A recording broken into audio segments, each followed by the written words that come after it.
All right, let's take a little trip back to August 2019.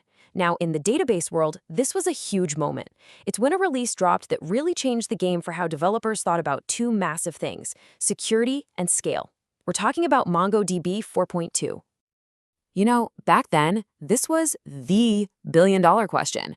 I mean, think about it. Your app is suddenly global. You've got users everywhere. So developers were facing this massive headache. How on earth do you make sure your data is consistent and reliable when it's literally spread all over the planet? Okay, so let's get into it. The first really big piece of this puzzle was this huge leap forward in how MongoDB was handling transactions. And I mean, this wasn't just a small tweak. No, this was a total rethink of what scale even meant. Yeah, this really puts it into perspective. Look, MongoDB 4.0 was already a big deal, right? You could do transactions across multiple documents. But, and this is a big but, it was all stuck inside one single replica set. Think of that like a single, tightly knit team of servers. With 4.2, bam, those walls just disappeared. We're talking about transactions that could stretch across sharded clusters. That means your database is split into smaller, faster chunks, shards, that could be in different cities, different continents, anywhere. And this, my friends, is what they call the holy grail of distributed systems: distributed ACID. So what does that actually mean? It's a promise. It means that if your transaction needs to update data in New York, Tokyo, and London, the whole thing either works perfectly or it doesn't happen at all. It's all or nothing. Your data stays consistent no matter what. And let me tell you, pulling this off was a serious, serious engineering challenge. But you know, as absolutely massive as distributed transactions were, that wasn't the whole story, not by a long shot. In fact, you could make a pretty strong case that it wasn't even the biggest story. The real headline grabber was something totally new in data security. So while everyone's attention was on this incredible global scale, MongoDB kind of quietly slipped in this other feature. And this one, it was about to completely change the conversation around data privacy.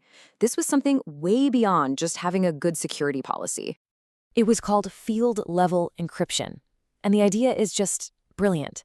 See, instead of encrypting your entire database, which the server has to unlock to do anything, you could super specific. You encrypt just the sensitive fields. You know, stuff like a social security number, a credit card number.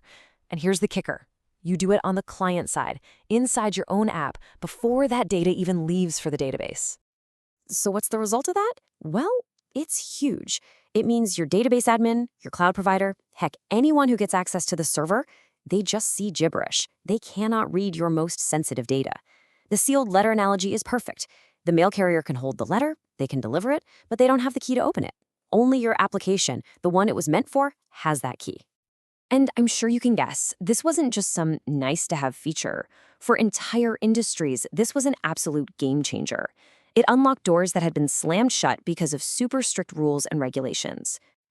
I mean, think about it. Healthcare, trying to protect patient data under laws like HIPAA, finance, dealing with all the crazy strict rules for credit card info, or government agencies handling our personal data. For all of them, this level of security wasn't just important, it was completely non-negotiable. Yeah, compliance isn't optional. That really just hits the nail on the head, doesn't it?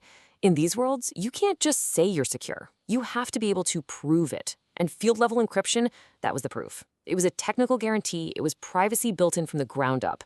Privacy by design, not just by some policy document. A huge, huge step. Okay, so we've got these two massive headliners, right? But that's not all. MongoDB 4.2 was absolutely packed with other really cool upgrades that just made a developer's life so much easier. Take wildcard indexes, for instance. This basically gave you the power to query data even if you didn't know exactly what it was going to look like ahead of time. Super flexible. Then you had on-demand materialized views, which was a fancy way of saying you could speed up your reports and analytics like crazy by pre-calculating a bunch of data. And the update operators got a major boost, making it way easier to work with complex stuff like arrays. All these little things added up to make the database just more powerful and, frankly, less of a pain to use.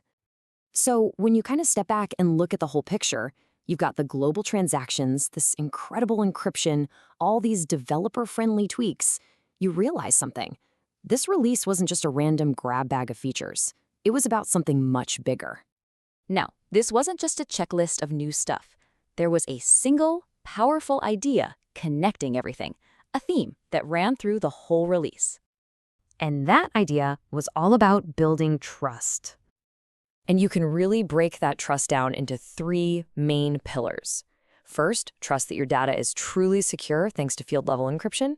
Second, trust that your platform is flexible enough to handle anything you throw at it with things like wildcard indexes.